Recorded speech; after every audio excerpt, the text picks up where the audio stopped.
Hey there, it's Tess and Christina. We're the co-hosts of Authentically Wild, a podcast that's here to shake up how you see life, relationships, and your healing journey. This isn't your typical feel-good chatter. We're diving headfirst into the raw, real, and transformative conversations that can change everything you thought you knew about yourself and the life you're currently living. We're pulling back the curtain on our day-to-day lives, talking about relationships, parenthood, personal growth, trauma, and spirituality. Both of us have transitioned from lives that felt stuck and inauthentic to discovering a way of living that's raw, honest, and deeply healing. The breakthroughs that we've had, they've been wild, and they're exactly why this podcast exists. We knew we couldn't keep these conversations to ourselves. So if you felt lost, stuck, or like there's something more out there for you, this is your sign. It's in the hardest, messiest seasons of life that we discover our truest selves. But here's the thing, the choice to dig in, that's all yours, baby. So buckle up, because shit's about to get wild.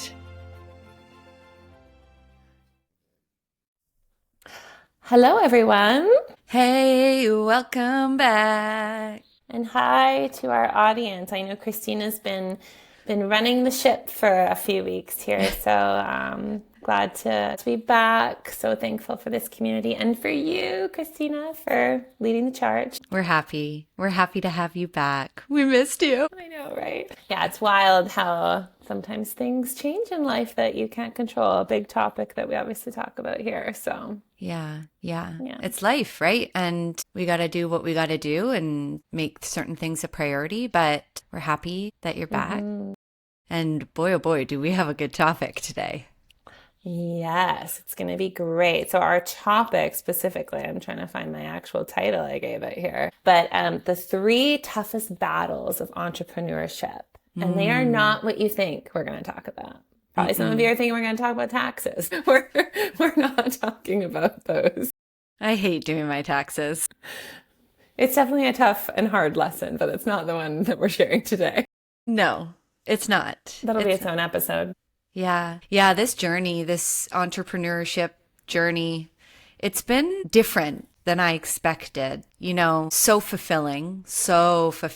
And the level of freedom that you get to tap into when you're doing something you love and you're being of service in a really purposeful way. And when you're learning how to work through the money blocks to break out those ceilings. But it has been also a whole level of awakening. I think it's also because we go into it with this really like glamorized, freedom-filled journey idea that that's what it's going to be like. And, you know, I think what you said there is it's actually a whole healing process in itself. It can bring up some of your really deep pieces, especially around money, around your value, around being seen. And we're going to break into kind of these 3 major wounds that most likely for those listening are going to show up if they haven't already, whether that's, you know, you're getting out on social media, you're growing a business, or even just looking at, you know, your mindset around money specifically. Like a lot of these really do begin to touch on that. So excited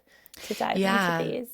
Yeah, and I will say too, you know, if you're listening and this episode is going to be helpful in a few different ways. So whether you are already an entrepreneur and you're exploring that, or if you're thinking about it, I think it will be really helpful to hear some of these pieces because, you know, for me, and I think Tess, as you're making this transition as well, to go from like a really safe, secure job where, you know, you've got certain structures in place to provide that safety, it's really helpful to know some of these pieces to what can be a not so safe, but really fun. Yeah, sell the stuff. So the first lesson that we want to talk with you all about today is the fear of being seen. And so we've entitled this The Silent Dream Killer because it takes a while to actually notice that this is a lesson that you are going to learn. And this may not be for everyone, but I would say majority, especially of our audience listening, has probably either a conscious or subconscious fear of being seen. And that doesn't just mean like visually, but being noticed, being recognized, being vulnerable to criticism, right? Mm-hmm. You know, you think maybe you have big ideas, this message to share, this business that could just change the lives of whoever your ideal clients are. But the moment you think about putting yourself out there, or the moment you begin to do that, you either freeze up, right? Think of like stage fright, or you begin to notice some, and maybe you don't even notice them, or you begin to demonstrate some really interesting habits. So think of procrastination, perfectionism, or maybe even some self-sabotage, failure to launch type stuff. If you're wondering, like, why does this keep happening? Why can't I figure out X, Y, or Z? There's probably a deeper rooted fear there of being seen. Yeah, and that can be so sneaky too. And this is where I think it's really important to have that connection within yourself and have practices where you're checking in to feel into that resistance. You know, and as you were saying, self-sabotage there, one way that I've really shifted the way in which I view self-sabotage when it shows up is seeing it as protection.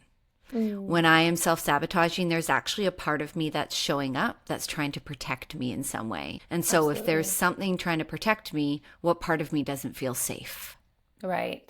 And I think, you know, this is all parts of us showing up with fear of judgment, fear of criticism, just the fear of being noticed. And most likely because that part at some point in your life did actually feel those hurtful things because of being noticed, whether maybe that was bullying at school because you didn't fit in right, or you didn't have the right clothes, or whatever. Or maybe that was because of the relationship with your parents or a caregiver where it was abusive, and then you learned to be quiet, to be silent. That was safer. And then you carry that on even in a space that actually isn't dangerous, because there's a part of us that believes anytime being seen ridicules us, makes us vulnerable to criticism or hurt in some way. So yeah, I like that flip, is that those are just parts trying to protect us, but it can feel and look like we're, you know, failure to launch, stopping ourselves from being successful.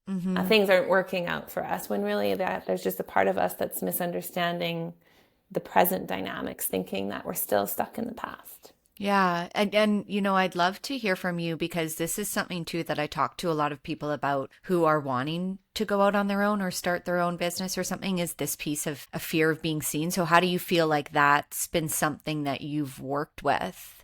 Because especially in the business that we have, you kind of have to be seen. You mean where you share your most vulnerable challenges in life? That part? Yeah. It's been a wild ride. It's been a wild ride. Yeah, to be honest, for those listening, I mean, I've had a corporate career where I've done public speaking. So when I thought about, I'm not afraid to be noticed. Like I can take up space. However, when it's a bit more in a vulnerable setting, like sharing things like that I share on this podcast or on my social media, there's 100% a fear of being seen. I didn't notice it at first. And that's why I added this one to the list, because when I started my social media account, I thought this will be easy for me. I have public speaking background. Like, I think I'm a good storyteller. You know, I want to share, I want to help people. And it wasn't until I got my first comment from, we'll call them maybe an internet troll, that I was like, oh, wow. Like I became paralyzed in that moment. I remember wanting to just throw it all out, like delete the account. I wanted to get off of this. And it was a very reactive, very dysregulated feeling in my body. And I think I'm so grateful for you and the healing work that I've done to just be aware of, like, why was this so overpowering? Why did this feel like a survival moment for me? It was just someone I don't know that said some random comment. I think actually about my eyebrows, to be honest. I've had a comment about my eyebrows too. This is so interesting. Future podcast episode. Why are eyebrows a thing? People, I think, are jealous of the fullness, okay? I don't know. Spoiler alert, it is a product that I use. Right? And, you know, so it was that moment I realized there's something deeper here, something I need to figure out. And for me, and I know we're going to sound like a broken record here, but so many of our big Mount Everest wounds, as I like to call them, lead back to childhood. And for me, it was realizing that the abuse I suffered at the hands of my biological mom, I didn't realize when I was little created, and I look back on maybe some of my behaviors and habits, you know, when I was 10 to 13, where I would kind of hide. I would become small because if she was in the wrong mood, that would put me in the line of sight, the line of danger.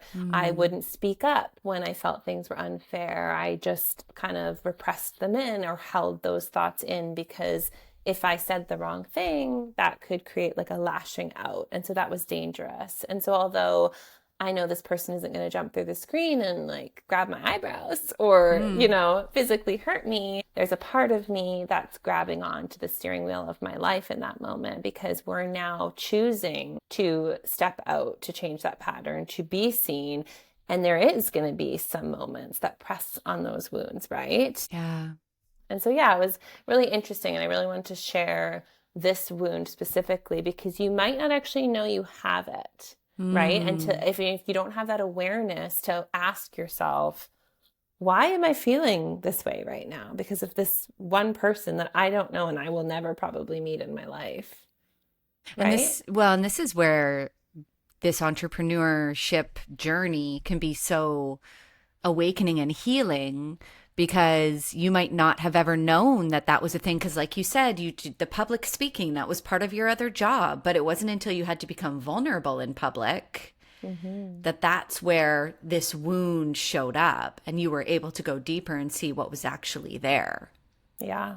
Yeah, exactly. And yeah, I mean, entrepreneurship is really just a continuation of your growth and evolution. If you get nothing else from it, you're going to get that. Yeah. It's interesting because if anybody knows my journey, I actually entered the, I guess, social media space sharing as part of my healing before I started my business. And for me, it wasn't as much a fear of being seen, but what I found as I've walked this path, I've actually pulled back more on sharing or become more discerning on what I share, because I think at certain points in my journey, I would share a lot. And while that was super healing for me and healing for the community that I was building and other women to be able to feel seen, it can also take a lot of energy in opening yourself up so much. And so for me, it's become more of a journey of, becoming more discerning about what it is I want to share and the intention behind it. And it's so interesting because I've been working with a coach more recently around not curating, but getting clear on my story, understanding my story better, because I want to take this more to like a global platform of being able to share more in a greater space. But that's actually forced me to go back and really look at a lot. And like, it's brought up some deep stuff. But I will say this, because it does really resonate here. When others can see our story and how vulnerable we can be and what we've been through, that allows them to see themselves in it. And that's truly, I believe, where we're headed as more of a society, is this deeper connection, is this deeper resonance. And there's this saying that I think about a lot: intimacy, into me you see. I think that's where we're headed now, especially with the rise of AI and like technology and where we're going. People want to see this vulnerability and resonate with it. Well, you think just even back in history, storytelling and sharing of wisdom didn't come from textbooks and certifications and diplomas. It came from the lessons passed on generation to generation. And the work that Christine and I do might not be the work, for those of you listening, that you're entering into. Maybe you're creating a product, I don't know, a skin moisturizer, whatever it is. It's not that everyone needs to share their story, but for those who are, and even if you're creating a brand, you do have to share some of those behind the scene things. If you're not sharing your childhood trauma like we are, but absolutely, like, there is so much power in that. There's so much learning, but we have been taught to, I would say in the last 50 years or so, we don't do that. We hold everything in, and that's embarrassing. And there's this societal pressure that, that makes you weak or that makes you too vulnerable, etc. So there's layers here to this fear of being seen. And I, for you, I'm interested because I agree this probably isn't your biggest wound, but I think in this journey you've gone on with this coach, you've began to touch on some areas where maybe you are afraid of being seen. And so not that you need to go into details about those, because obviously this is going to be a big part of what you're doing in the future with your platform growth. But, what would you say about like those shadow parts of us and not wanting those to be seen, or light shed on those areas in particular? Yeah, I mean, that's a great question because it's in progress right now and it's sticky. I truly believe that our deepest shadow wants to be brought to the light, because often in that shadow is some shame. And when we do bring the stuff that we are maybe most ashamed of or feel guilty about, or hold that deep, heavy energy, when we can bring it to the light and speak it, or maybe it doesn't look like sharing it on social media, but just freeing it, I think there's so much healing in that. But there is this kind of ego death that has to occur. And when I say ego death, I don't mean the entire ego. I just mean layers of identity, where it's like we have to be willing to let go of the need for everybody to like us. And that's something I'm working through right now, is recognizing that in sharing more of some of these pieces, there are going to be people that are like, oh, I don't like that, or I don't resonate with that at all. And I have to be okay with that. I love that. Because really, I mean, for most people, it's probably not a fear of being seen. It's a fear of not being liked or not having acceptance or belonging, right? So take that with a grain of salt if you'd like. And I think too, again, for people that aren't sharing on social media necessarily, even in your relationships, I know we're getting a bit off track here from entrepreneurship, but there's a fear there that comes up of being seen, right? Think of like maybe in your most intimate partnership. Are you being fully honest? Are you having those hard, deep conversations, the parts that make you feel a bit vulnerable, those shadow parts of you? Because a lot of the time, we've heard the saying, the truth will set you free. It's the little parts inside of us that need the current us to see that truth and to own that, right? So that's basically, in a nutshell, how you begin working through the fear of being seen, everyone. Yeah. Yeah, it's leaning into that discomfort, right? And really going within yourself and connecting to that deeper self. But okay, let's kind of shift gears here a little bit. And we're going to talk about dun dun dun money. So this has been an ever changing, ever growing, ever triggering journey when it comes to being an entrepreneur. I didn't even know I had money wounds until I started this part of my journey. I hear ya. Right? Where, and I would say too, as I reflect on it, growing up, I was pretty good with money. I knew how to save. I knew how to save really well, but then that's also was scarcity for me in itself. And so coming on this journey of going from being a high school teacher with a salary and a pension to, coming into this business and not having a salary or a pension, it's been an interesting shift, in a really cool way, Tess, that you coined this: money wounds and financial trauma, the secret ceiling on your success. Because we often won't even know it's a ceiling that we've created, right?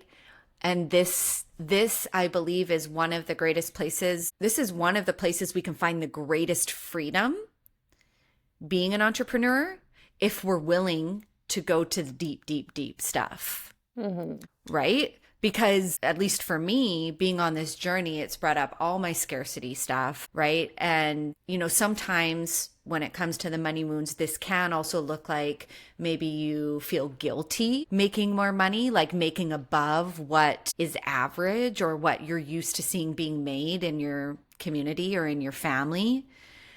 This also could look like, depending on what kind of business you have, how much you choose to charge for your offerings, for your services, for your products. And something that I have really learned that I'm really deepening into is this piece around charging what my services and my offerings are worth, not charging my worth. I have not always been able to do this. I have not always been able to separate this. There was a time where I thought I was my business, because I think part of my business is so much my journey and my sharing and all that. It's taken me time to understand how to separate the two And to reinforce this piece as well, that when it comes to, because this is a whole other lesson, is learning how to place a price tag on what you're offering and not take it as this is me. I would like to do this episode. I was Right? literally going to ask you, like, what is the number one piece of advice you'd have for people that need to make that shift away from their offering being their value, being what their service is valued at? Like, what's been the biggest lesson for you in being able to separate those two things?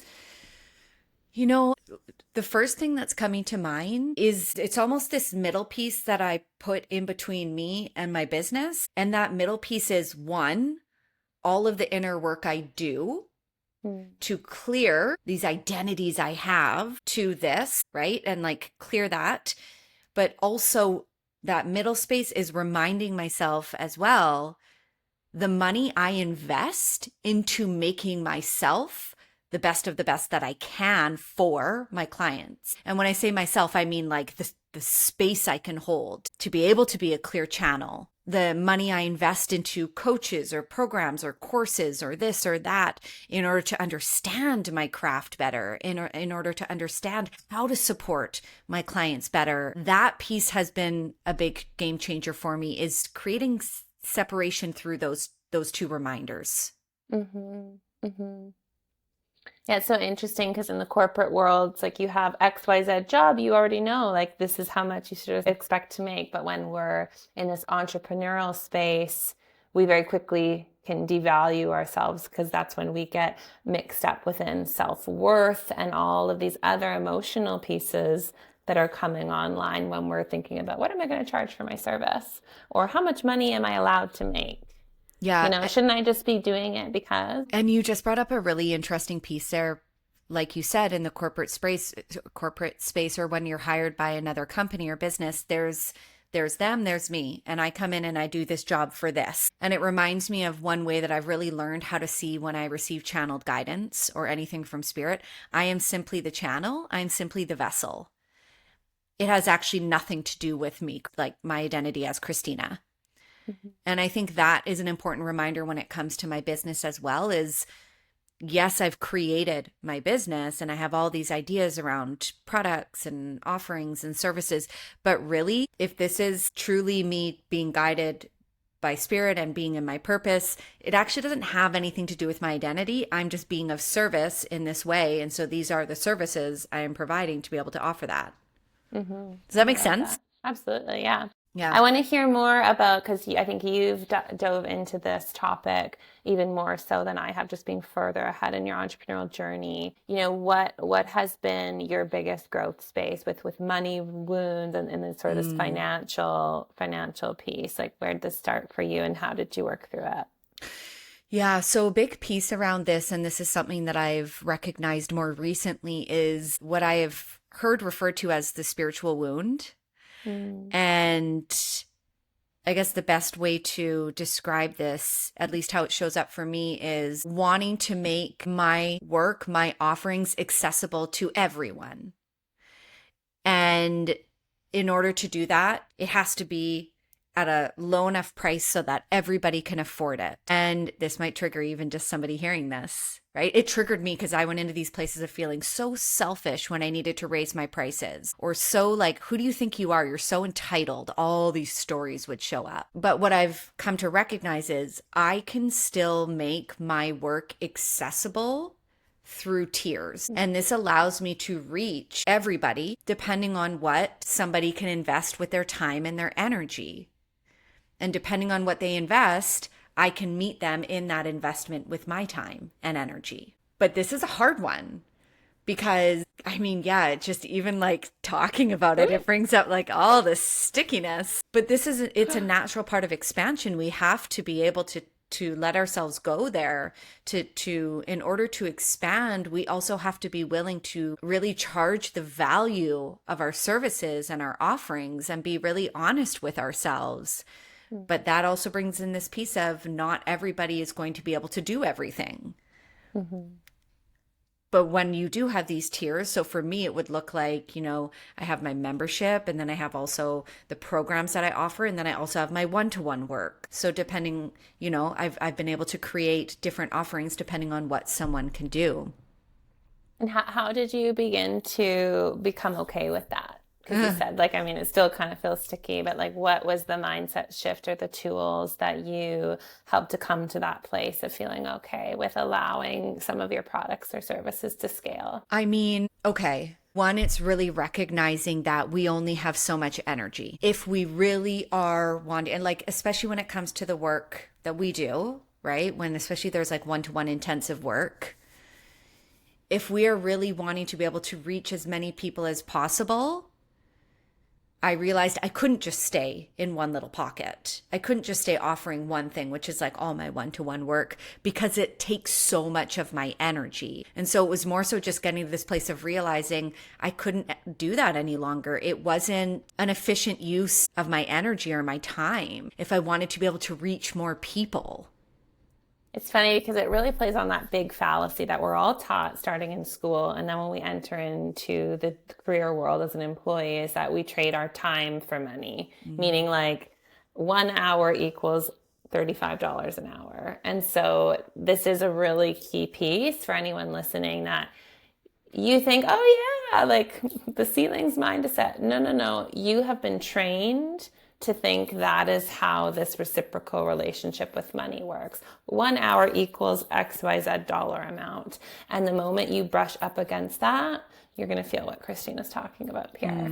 So really interesting because it's an unlearning that is how the exchange should happen. It's more the value. What's the energy exchange here that's happening? Not the time for money. 100%.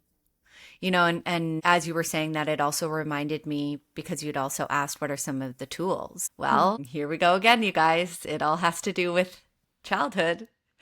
This should be our slogan. I mean, really. But I also had to take a look at, and go deeper with the beliefs that I have around money, how these beliefs formed, stories that I had been shown, experienced, right? Because everything that we experience, we create an energetic imprint of in our nervous system.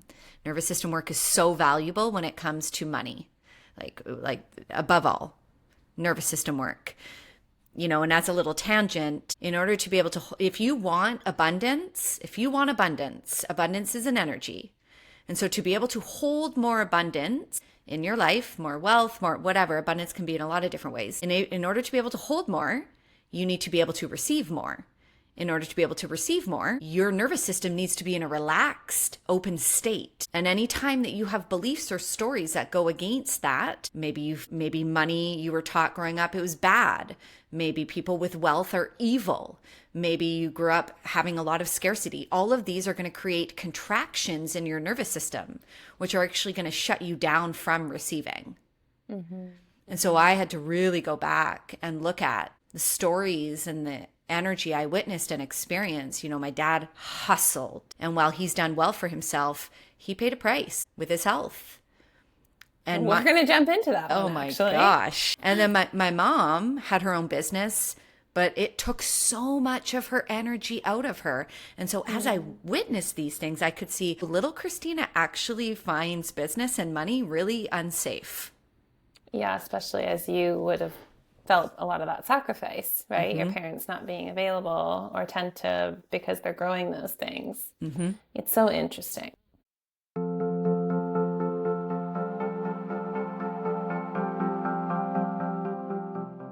Hi, my friends. We're going to pause here for a moment and just let you know if you're needing deeper support on the journey, some of the ways that you can work with us. Hey, thanks for listening. It's Tess here.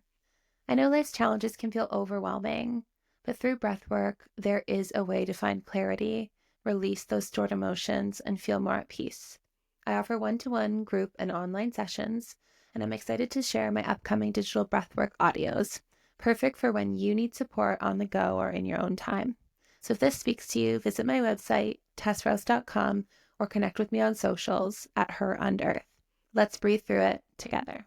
Hi, friends. Christina here, helping you connect within yourself, develop your intuitive gifts, and tap into your deeper power and purpose is just some of the beautiful work I do with clients. I offer one-to-one deep dive soul coaching and one-to-one readings with your choice of an Akashic Records soul reading or an intuitive guidance session with spirit. And if you're ready to go all in, I offer my Soul Empowered membership, which includes weekly live meetups, access to all of my online programs, my entire library of guided meditations, one-to-one support from me, as well as community connection with others on the soul journey. You can visit my website, rootsoflovecoaching.ca, or connect with me on my socials at christina.soulempowered. I can't wait to support you deeper on your path. And now back to the episode.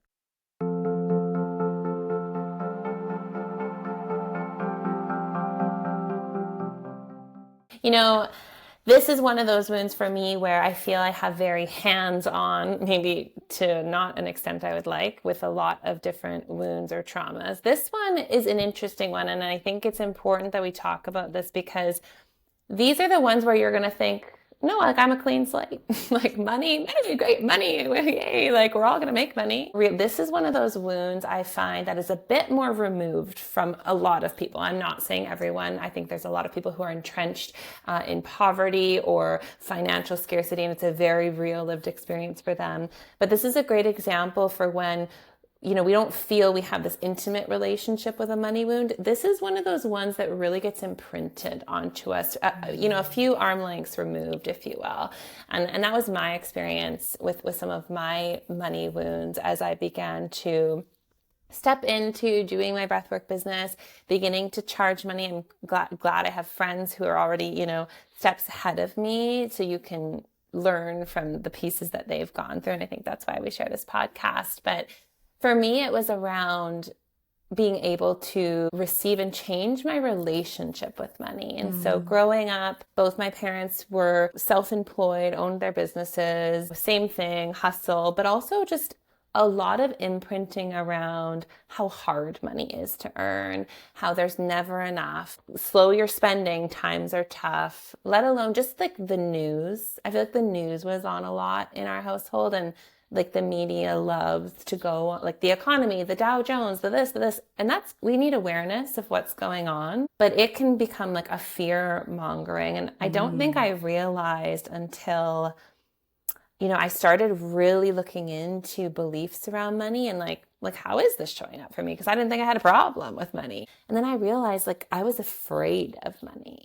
Like I'm one of those people, I'm sure this will resonate for some listening, where I don't really want to check my bank account, like just quickly in and quickly out, like shut the computer down. Like, let's not really like talk about it. Let's not look at it a lot. Like I was afraid to be in relationship with my money. And honestly, it's a piece that I'm working through this year specifically. And this one thought leader, this is what's really changed my mindset on this. So I think two parts is one, this might be a wound for you that really it was just modeled, imprinted. You heard a lot about it. That is enough to shape beliefs for us. So we just really need to kind of go back and be like, what were the conversations, maybe not directly to me, but just happening in my periphery about money? How were my parents acting towards money? Maybe like off in a corner. You were absorbing that. So really taking some awareness for like, what was that like, right? And then realizing how has that shifted your relationship with money? Because for me, I was afraid to be in relationship with it. It's not like I didn't have money. It's just like I didn't really want to touch it. I didn't want to like look at it a lot. Like I don't want to learn about it. It's not like childhood trauma. Like I want to learn about it. And I realized, I heard this thought leader once say, you have to treat your money like it's energy, but like you would a person. So if I wanted to have a relationship, let's say an intimate partnership or a relationship with you, Christina, or those listening, I want to have a friendship with you. What are some of the things that probably need to happen for that relationship to grow and strengthen and become good? We probably need to like see each other. We need to go on dates. We need to hang out together. I probably need to like make eye contact with you. I can't be avoidant to you. I need to like be open to what you're here to share with me, what we're going to chat about, right? No one's going to date anyone who literally never calls them or wants to hang out with them. So why would money want to flow into me if I can't have a relationship with it? And then I had to get to like, why am I afraid of it? right? And like around all these pieces that it's hard, maybe similar to your story. It took my parents away from me because they were making money. So it's this bad thing. So of course then I'm hustling and grinding and it's not flowing in like I thought it would be. It's because of the energetics behind it. It's the relationship with it. Right? It's just like when we pay attention to the negative things in our life, we're going to see more negative things. We got to change our relationship to our experience. Same goes for money. So that's been a big, big lesson of mine with it. I feel like this is such a big piece, and I would be surprised if everyone listening right now is not now thinking about their relationship with money and they're like, when did you last take your money on a date? And Ugh. and honestly, like getting more serious about my business where like I've had to hire a bookkeeper and register for taxes and all these things has forced, this is really where I discovered it, really forced me to begin really looking at it, like going on a date with it. And I think too, I'm trying to really create a different environment with it. Like maybe go to a coffee shop with my laptop and like, have fun with it because it's just like taxes. Like no one loves doing it. But creating a different dynamic with it, right? Just like we would in maybe our partnership, if things were getting a bit stale or feeling a bit crunchy, we would like, hey, let's change something. Yeah. Yeah. And you know what? This has also got me thinking about how, and I don't know, it feels a bit random. Maybe it's connected. But what I have found on this journey when it comes to the money that I have made is I'll get sometimes a bigger investment from a client or, a pay in full or whatever. And it actually doesn't ever feel different. I think it's going to, like, I'll be like, oh yeah, okay. I'm so excited to receive this. And then I get it. And like a second later, I'm still the same person. Nothing's changed. So I think that is so important, is like normalizing, and maybe this does connect to this piece of like having a relationship with it. It doesn't have to be this foreign thing, and then all of a sudden you maybe receive something and you're like, oh yeah, this is exciting, and it's these drastic experiences. It's like normalizing the experience with it. Yeah, so much of it I think we think our problem is like, I'm just not able to earn it, there's just not enough money out there for me. A lot of it's just actually our inability to receive it. Yeah. We're blocking it. Money, abundance, however you want to look at it energetically, it's all around you. Yeah. It'll come into you. It's you actually removing the blocks to allowing it to flow in, Yeah. right? Yeah. And that's the nervous system work. Isn't it ever? Oh. All right, let's move on to number 3, if you haven't heard enough already. And we say all of this because it's just important, like it is all doable.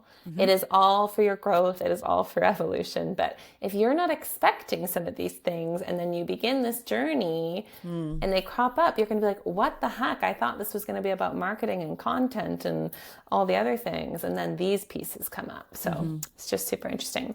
So our last lesson for today, I feel like we're going to have to continue riffing on money specifically, is around hustle, burnout, toxic productivity, if you will.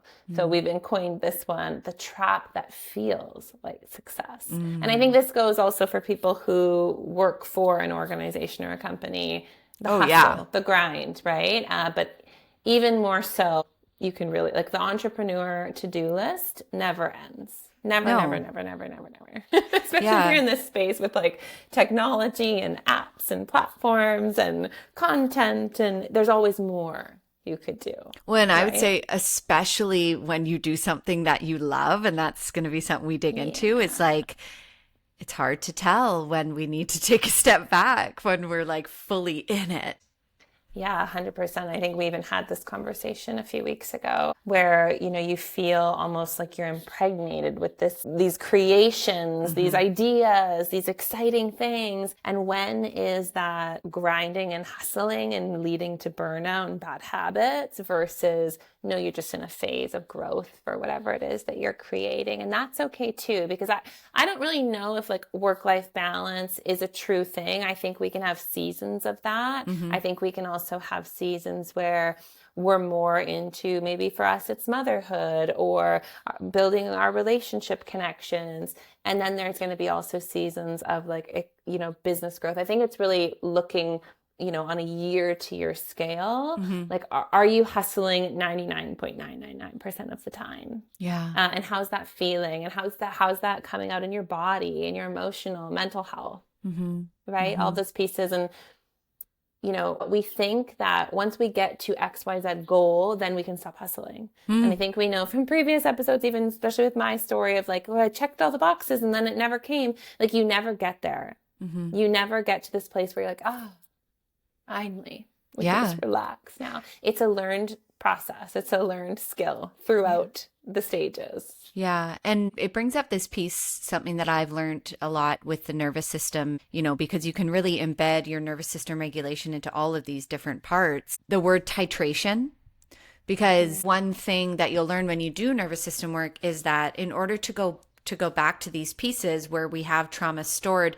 titration is an important practice. We have to be able to go back and almost dip our toes into it, feel into it, process it in bite-sized pieces in order to clear and expand a little bit more. But the same can be thought of in terms of titration and our expansion, right? And that's also a way that we stay in a regulated place while also continue to expand, is dipping the toes in and out, creating those healthy boundaries for ourselves, even if it feels so good.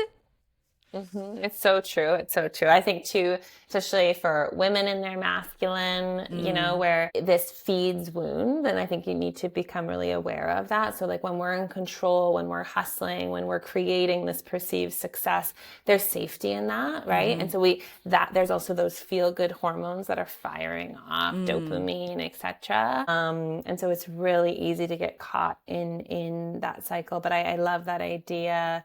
You know, think about entrepreneurship as a marathon, not a sprint. And if you sprint out the gate, you'll be burnt out. You might see some quick wins and success, and that is sort of like almost a negative it's a positive feedback loop that results in something really negative.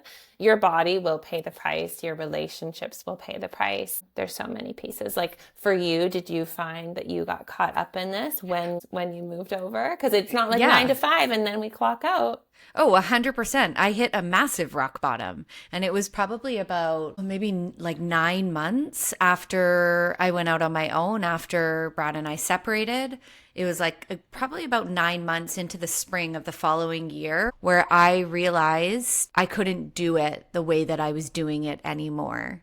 But I actually wasn't aware that it had gotten to that place until it was too late. But I also was not doing nervous system work. And so I think this is actually where sometimes we do have to hit these rock bottoms. We do have to hit these places where then we're forced to learn a different way. We're forced to take a new path. And that took me down the path of somatic work and learning how to connect within my body, learning how to regulate my nervous system, and understand a whole new level of awareness around energy. But I was in that hustle energy, baby. And guess what? I was doing good, but my energy was not doing good. My mental health, like once I hit that wall and my nervous system collapsed, and I had to take at least 1 to 2 months of a break, which is not easy when you have your business. And I was a single mom at the time. Like that was not an easy decision. But what it taught me how to do was then I dove into the somatic work, nervous system regulation. And now I have learned how to use my time and energy in such a more efficient way. So I can actually learn how to expand more. I want you to expand on that a little bit. What would be an example of that? Yeah. So, well, it kind of connects to the piece that I just said around the money. Because I'm doing the work, or I have been doing it for the last almost 3 years with my nervous system and learning. Because when we go in and we do somatic work, we clear trapped, unprocessed energy that takes up space within us, that takes up space in the nervous system, that prevents us from being able to hold more of the present moment. The present moment is where we receive abundance. And so what this has allowed me to do is, in the process of all the nervous system work, I've been able to clear out a lot of that space. And it's not even so much that it's necessarily just expanding me in my business, but I've learned how to now be so much more present in my life. So when I do want to be like fully present with the kids or in another area of my life, or go do something for myself, there isn't guilt there. There isn't pressure. There's like full presence with that piece. And that actually allows the universe to get to work in other areas. It's so true. I think you've hit on this really interesting piece too about, you know, you will get in sometimes that hustle and grind when you're first starting out. And then you're realizing, oh yeah, this is working. Like I'm getting, maybe it's followers, maybe it's revenue, whatever it is for you. But really think of yourself as a whole system. So really consider, is that sustainable given where my mental, physical, emotional health is while also doing that? Where my relationships, my partnerships, my relationships, or my presence with my kids and my hobbies are? And if it's not, like really ask yourself, like, why am I going out to do this? Obviously to create financial abundance. Maybe it's time freedom. Are you really getting that? Right? Because I think we assume we have to mimic what we've seen out there, like the Henry Fords of the day or whatever. No, like it's yours to create. Yeah. And so don't be waiting for this end goal to finally create the life you want. Like do it in the process of it, because there's longevity in that. There's being able to be present in that. I think, some of our community probably knows I was off for the last couple of weeks because my mom passed away unexpectedly. And, I think grief is one of the sharpest reminders to us that we think we have time and we don't necessarily know that. Right. And so if you're waiting and you're just grinding it out because you're trying to create this end goal life that then you're going to enjoy, you may do it all, have all the sacrifice and never get there. Yeah, and I love that you're touching on this because, you even mentioned in one of our voice notes more recently that coming back here and being here for a month has created some space for you to be able to connect with your dad and connect with friends and tap into these pieces, that maybe you wouldn't typically be able to have this freedom with some of these pieces. And so I think that that's such a valuable piece. But I'm also curious, because you do come from such a masculine energy, right? And I will say too, like, this is the way our world has been built. Like, this is not a you or I problem. This is how we have been taught, conditioned to show up in a masculine energy society. Yeah, and that felt really safe for me for a really long time. I mean, I'm not going to lie. When I'm really stressed out, like that side comes right on board. Like we got this, we're in control of everything. And, I'm still human and there's parts that part will always be there because it's how I've found safety in the past. I think what I've done is really just shifted my mindset, because I used to think the harder I work, the more reward. The harder I work, the better my life will eventually be. And so then I've let life just kind of pass me by, right? And I did this already within the corporate world, completely burnt out. My marriage fell apart. I wasn't the best mom. I had, a crippling autoimmune disease that wasn't going into remission. There were signs there that this was only working for the monetary gain component. In all other areas of my life, I just felt like as long as I just kept my eye on the prize, working harder, hustle, I could control it all. And then it all imploded. And so I feel like never waste a good crisis, right? And so if we don't learn from the major challenges in our lives, like, well, then that's kind of a waste, it feels like. And so I've really began, especially in the last couple of years, to embody this idea that if it is meant for me, it will not pass me by. I will get there, whether I grind it out and miss all my life, or I just show up. I'm not saying we don't have to take action here, right? Or be dedicated or committed to things. We can't be lazy. But also just allow myself to enjoy it, being in that receiving energy. Yeah. 5% of it is the hustle, the creation, the content. 95% is the mindset, the energetics, the nervous system regulation, all of those pieces. And so I've been on both sides of it now. And I would rather take the risk, in air quotes, that I'm not grinding hard enough, but actually enjoying what I do have already, because I truly believe we don't get to control it, whether that's the hardships in our life or the fact that we're going to hustle to success and everything else of abundance in our lives, right? It's not going to miss you. So for me, if I'm meant to become this global breathwork facilitator or create courses, it's all going to happen as it's supposed to happen. And I think we just get so caught up in hustle because we think we can control it all. And even just my latest experience with grief shows me it doesn't matter. we think we're right, like we write the story, but ultimately I think life comes and goes, and it's really just, do we have the capacity to see it, to be in it, to be present with us? Because we don't control the narrative all the time. Yeah, 100%. Well, and this is such an important piece, you know, the masculine energy and the feminine energy. And I think in some ways there's been a big swing to the other side of got to embody your feminine energy in your business. And I actually think it's the middle. 100%. You know, but I think we're kind of in this swing of like all the way over here, receive, receive, receive, just let anything happen. Be in your feminine. And I was like, well, we still need some structure here. We still need some plans and some organization, and even creating, you know, structure and boundaries around feminine energy is really healthy. And so I would say, you know, if you're listening to this, it's going to be unique to you and your journey and your process if you're building a business or wanting to build a business or thinking about it, but only you know that. And you have to spend some time going within yourself, tapping into what feels right and true for you. Because everything you've done up until this point, there will be pieces that actually you're going to take with you.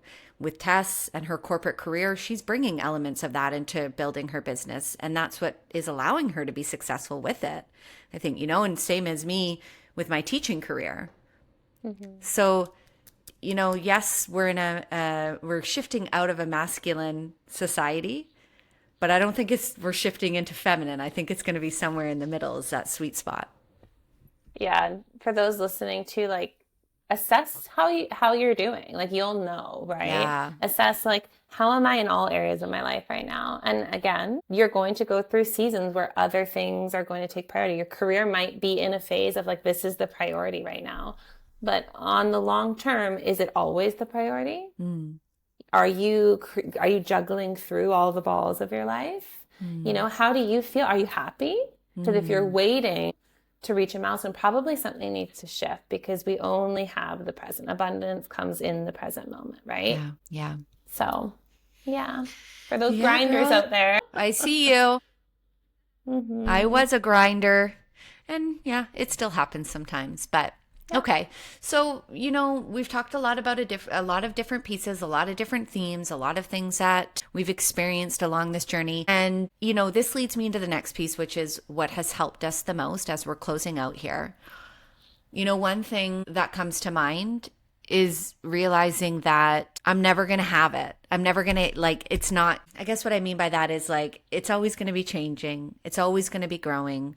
There's always going to be these wounds that show up. There's going to be a day where I burn myself out, or, you know, it's actually just staying aware of what's showing up, doing the things that feel good, and letting myself enjoy it. That's a tough one, but yeah.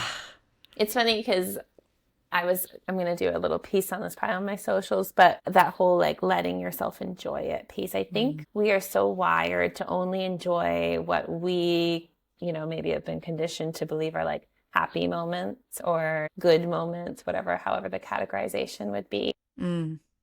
If we can actually allow ourselves to also enjoy like the emotion of frustration,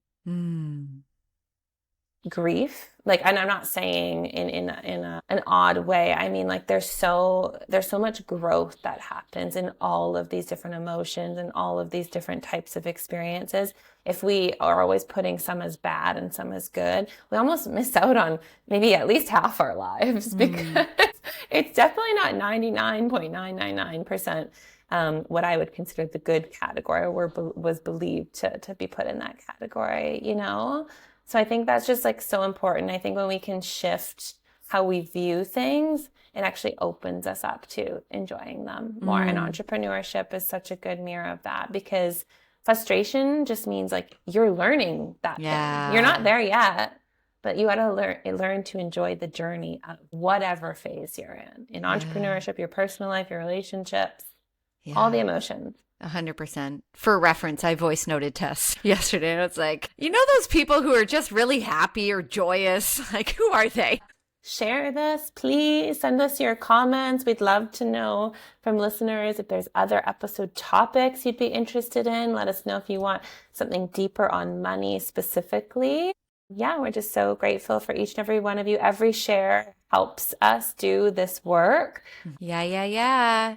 We hope you guys have such a great day, and we'll see you next week. Bye, everyone. Bye.